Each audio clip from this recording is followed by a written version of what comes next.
Good afternoon, everybody. Episode 4 of Hike School coming at you.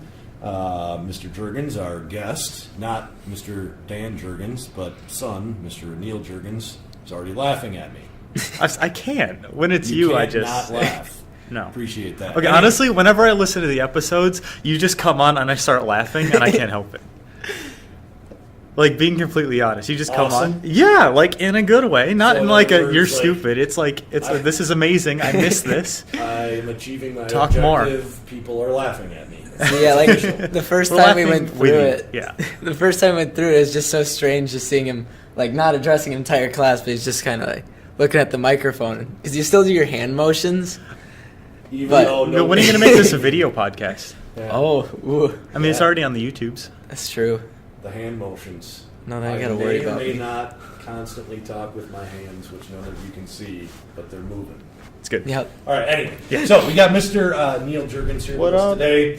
And Mr. Neil Juergens is on what they would call a gap year right now, which is he graduated from Heights here last year, but then he chose to take a year off before heading to college to go, just travel the world. So, again, for those of you that don't know what a gap year is, I kind of am theorizing. It never used to be a thing, but now it's a thing because everybody's, a bunch of lazy, slacking, high school kids. whatever. That is No. completely fair. But, honestly, guys, I mean, it would be something.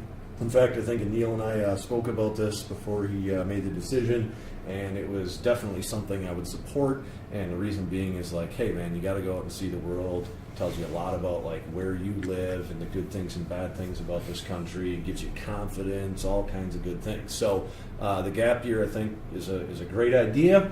Mr. Juergens, did you want to kind of weigh in? It's a great but also a terrible idea. Yeah. Okay. I mean, like, it's super good. I mean, I guess the thing in the end is, even if you don't like it, it's never a bad thing. Because if you don't like it, then you realize that traveling isn't your thing. So it's kind of like checking off your future aspirations, right? So a lot of the reason I wanted to do it was because I wanted to discover what I wanted to do with my life in college, afterwards, etc.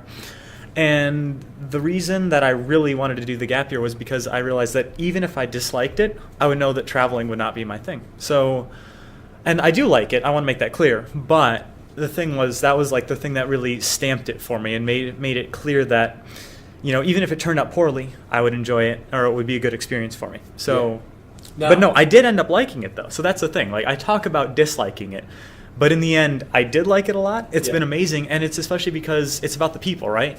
And Oh, yeah. so when I applied to Colorado College and saying, like, can I take the year off? One of the questions was, why do you want to do it? And what I said was the people. And it wasn't about, like, seeing New Zealand or seeing Chile. And they're really awesome. Natural resources, natural beauty, You bet. unparalleled. Yep. But the people are what make it interesting. So, the people you meet in hostels, the people you meet in the streets. Yeah, in your travels. Exactly. And that's really what made it valuable to me. And that's what I wrote in my essay applying College for essay. it. Yeah. And it was amazing how well it lined up and how well I predicted what I would enjoy about it and why I wanted to do it. You So, bet. Now, one quick thing, we don't have to spend more than 10 seconds on this. Do you feel, the only question I think a lot of kids would have too is, one of the pitfalls I think people believe is that if you don't go from senior year of high school right away next till to the college right away in your freshman year, that some people are like, then you kind of get out of the college and study mode, and then it's harder to go back to college. Do you think you're going to have to? legitimately, this might not be true for everyone, but I actually miss the studying and the learning side of things. You are officially, yeah. I'm a little mentally insane. sick. Yeah. You got it. Okay. No. And there are actually points in Chile where I started studying calculus to keep myself going, Because the thing is, if I just took, a year off, I wouldn't remember anything. Yeah. And so, So that is I a concern. actually did, yeah, it's a legitimate concern. Okay. And I think math is one of the things where I really start to forget how to do things after a while. So I actually did take time in Chile to study math, partially because I missed doing the schoolwork and stuff. It's weird, I know, I'm Yeah. super strange, but... Yeah. And I think that's another thing I learned on the gap year is that I enjoy school, I enjoy learning.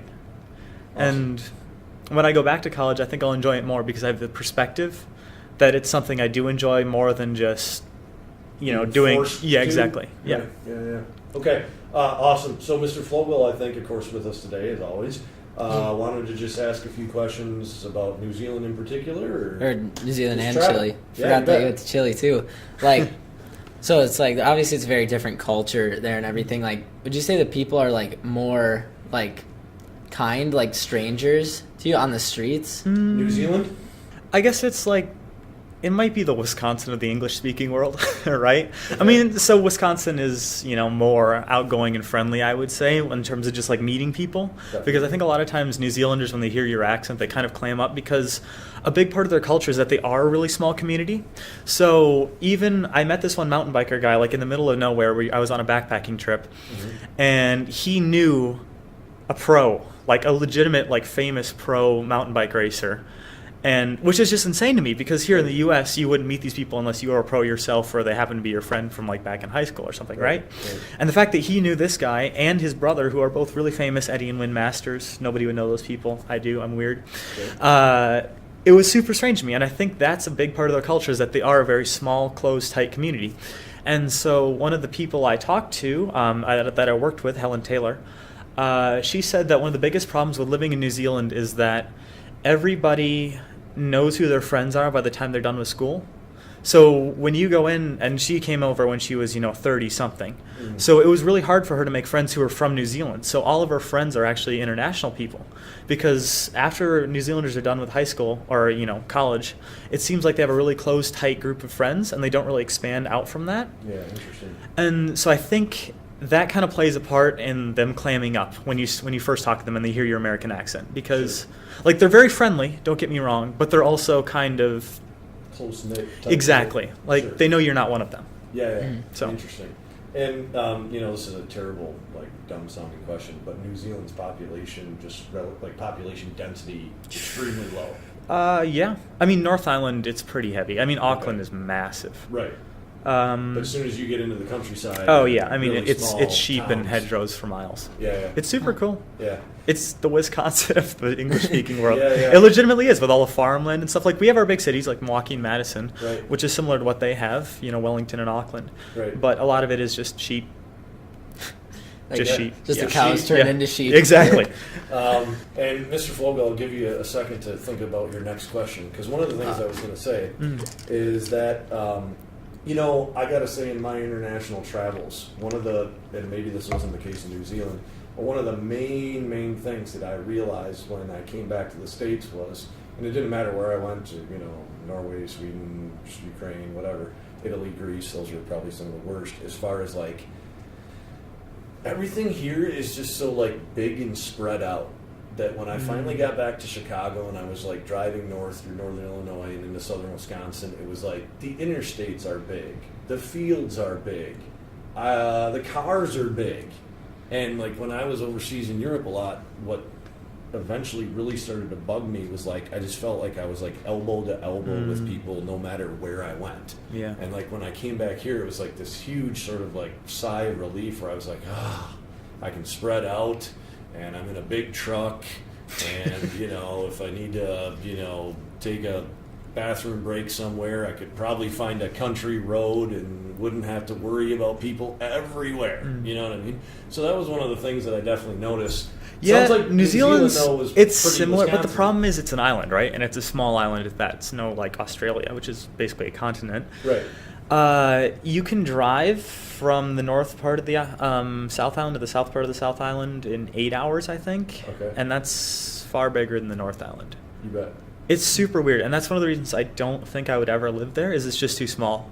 Because I love being in the U.S. where I can just drive for 4 hours, get like this far on the map, like an inch on the map maybe. Right. It's like in Chile, we drove 8 hours south, and you could barely tell the difference from where we started.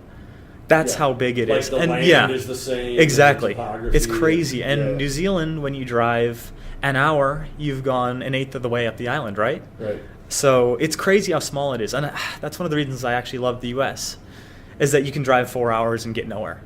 Right. Which sucks, but it's also super awesome in a way, because you feel, like you said, you have all this space. You're not elbow to elbow, Yeah. You don't know everybody you're going to meet. And Right. yeah, when people ask me about the U.S., that's one of the things I told them is we're 50 different countries, right?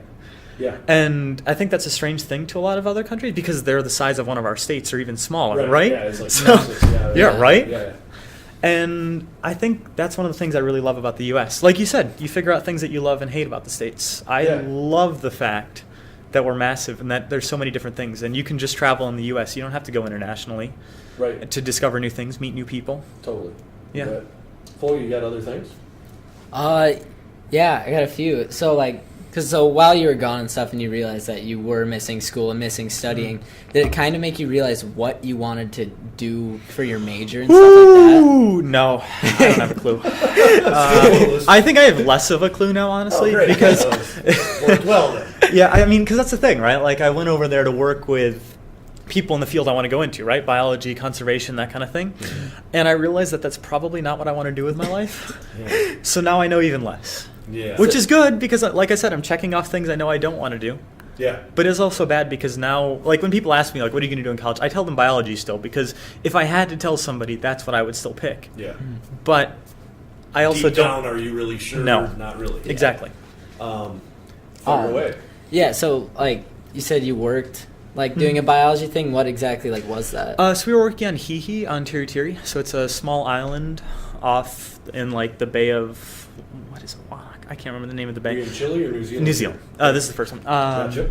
So New Zealand, I went for a week. We worked on the small island on an endangered bird species, the hihi or stitch bird. And what we were looking for was genetic diversity. So inbreeding, to make sure inbreeding wasn't a huge issue. Okay. And the way we did that was we collected semen. Oh. So yeah. Okay. And if you saw this on my Instagram, I think the first photo was me blowing semen out of a capillary tube. Sorry, capillary. That's how they say it. And our podcast has officially gotten inappropriate. How is that No, I'm inappropriate? kidding. It's I'm science. kidding. It's I'm kidding. science. I'm just making a joke. Oh We're good, my dude. goodness. We're good. Yeah, so what we did was there are feeders on the island with cages around them and doors that will shut when you pull things out from underneath them. So what you have to do is you have to wait for the hihi to go in there, make sure there aren't any females in there because they're sitting on eggs around the time when we were. So if you Okay. trap them in there, it's possible they'll abandon the nest. Got it. And we don't want to do that because they're an endangered species. So you have to wait for all the females to get out. You have to make sure no birds are sitting on the ledges where the doors will hit them. And once the male hihi are inside, you pull it. Doors shut, close, and they're trapped in there. So then you put a towel over it so it's dark, and you leave one little gap of light for them to escape into a net. And so you kind of tap the cage and trying to get them flying in the net. Once they fly into the net, you take them off. And then you run over to the lab station, Yep. where I didn't get to handle the birds, thankfully. I probably would have killed one.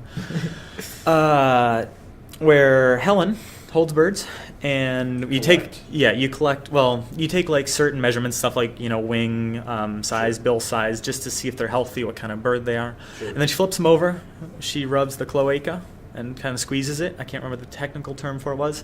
Basically, you squeeze the semen out of it. Sometimes Yeah. you get poop, you have to rub that away. Oh, nice. And then you use a capillary tube, take it up, spit it into a oh my god, I can't remember that, Test tube. yeah, a test tube basically. Yep. And then she takes it over to the machine, takes video of the sperm cells, see how Sure. fast they're swimming, Sure. how many there are, and that's kind of how you tell if the population has a lot of inbreeding issues. Yeah. And if things are looking good. Or, Exactly, yeah. So, Okay. how long did that take to do, from start to beginning for one bird? 5 minutes, 10 minutes. Oh, okay. yeah, it's that's not really too short. bad. It's really short. Goes in cage. do Yeah, the exactly. thing. And it depends because sometimes you take the first two samples and they're not good. You'll get blood in them sometimes because you're literally squeezing out the semen, right? Sure. You're not. It's not pleasant for the bird. Right. So sometimes it'll take 5 minutes, sometimes it'll take 10 minutes. She always has to check to make sure we got the sample and everything, but Sure. it's generally pretty short. The bird's Okay. in and out fast. So that was the predominant focus in New Zealand, and then There's a lot of travel too, yeah.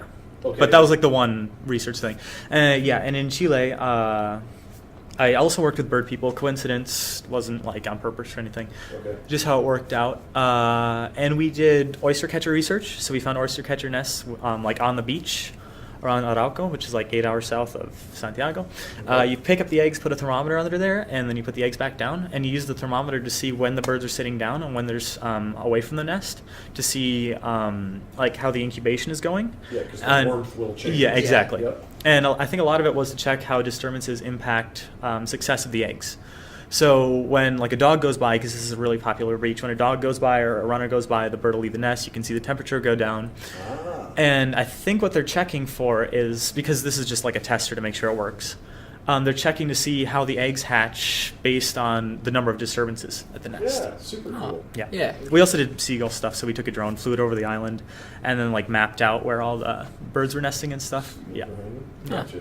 And they also said like there's a big part like with the traveling in like New Zealand. Mm-hmm. So like I'm assuming that's a lot of backpacking, like you had said, and so like did you just go kind of like hiking a lot? So I actually, before I left, I booked 2 nights on Stewart Island, which is the third island of New Zealand. It's really small. It's basically, it's the third island. It's off the south of the South Island. And I just did a 3-day trek around there. So it was 2 nights in the bush. Wait, isn't that Australian? Yeah, that's Australian. In the forest. Yep.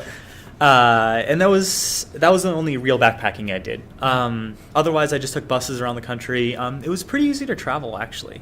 Like, their public transportation network isn't huge, but, you know, they have a lot of private buses that you can book and stuff, so that was nice. Sure. I stayed in hostels for most of the time because it's cheap and you can meet people, so it's, You you know, bet. best of both worlds. You bet. Yeah. Cool. The Stewart Island trip was rough, though. I mean, because it rains a lot, obviously, Okay. and the soil is like jungle soil, right? So whenever you tear up the trail and take out the trees, it just turns into mud. Yeah. So it was like, you know, World War I style hiking through a morass of, you know, Yeah. just Muddy. like literally foot deep mud. Yeah. And I was like, and luckily I was on my own, so I could like hop from like stump to stump. And like down logs and stuff, so I didn't get like completely destroyed. Yeah. But there were some people that showed up later and they had gaiters and stuff on, like to keep the mud from going into their boots, and they were just covered. It was Yeah, yeah. insane. The person who said they had gators on them, like Yeah, someone no, they had- runs by they and had there's an Crocs. alligator chasing Oh them my behind them. Yeah, that's the thing about New Zealand. There's no dangerous wildlife. Whoa. It's not like nothing will kill you. I mean, okay, they have sandflies, but they don't carry any diseases or anything. Snakes? Not a snake there, or what? Don't think so. Or at least a poisonous one. Yeah. Right? It's amazing. It's super nice. It's like, you know, when you hike in Glacier, when you backpack in Glacier, you know, you got to watch out for bears. You got to yell "yo bear" every 30 seconds or whatever till your Yeah. voice is hoarse. Rattlesnakes. Yeah. Yeah, you bet. You know, the New Zealand thing is like, you know, over there by Australia. I could never do the flight. That's my problem. Is like I've traveled enough, but like 8 hours to Europe is about as much as I can handle. It's only 14. That would be really long. Like, kind of get a claustrophobia feeling after. See, about it's not bad if you 6-7 can sleep hours. for most of it, though. Yeah, and I Because can't if you fall can't asleep sleep either. on a plane, I then can't- it's just hell. Yeah, I Like, can't do that either. or if you get sat between 2 larger gentlemen, Yes. which I did on the flight from Yes. Vancouver to Auckland. Speaking of elbow to elbow. Yeah, they're nice. The Oh, Aussie yeah. guy was super nice, awesome dude, but You he couldn't do anything about his waistline. No. Whenever my family travels anywhere, we like don't fly. Like if we go down to Florida, we just drive down there. Yeah. So it's like a 2-day just driving constantly, and I'm just like asleep the entire time. Yeah. Like and you may insane. not be so successful sleeping on a plane, so maybe it's Well, right. Is it Um, just me or is it super easy to sleep in cars? Oh, it's so like I get in a easier. car and I'm not Yeah. driving, I just fall asleep. Yeah, way instantly. easier. Yep. I don't know what it is about the plane that I can't sleep. I think for me, It's like it's the an pressure. anxiety. The pressure is bad, and the fact that you're in there with 800 other people or something. Maybe not 800. Yeah, and I mean, I just think to myself, you know, it's like some comedians, like I'm in a vehicle in the air, and I don't really know if I can fall asleep when it's like, yeah. Yeah. Not that I'm like actually nervous about crashing the whole time, but I'm like, I think I'm going to keep my wits about me. Yeah. I'm flying 500 miles an hour up in the air, 30,000 feet. Like, I'm just going to kind of keep an eye on stuff. You know what I mean? Like when we went to California, I did not have that at all. I passed out Yeah, just on the like plane. right away, and then I was like, "Oh, I'm not tired anymore. I guess I'll just read a book." So, you know, we're just talking about, you know, travel today a little bit. You know, we don't have a ton of time left here. I was just going to get in a story or two on my international travel. Sounds good. trips. So, You need a yeah. segment like the winner's hour or something. Yeah. Sorry, go ahead. Ukraine, you know, which, by the way, Isn't it pronounced the you would not Ukraine? want to go there now. You know, the Russian separatists and whatnot, and they've had kind of an ongoing smaller war. Yeah, over when that did you country. go? What year? This was a while back, so this must have been maybe 2004 or Mm. something like that.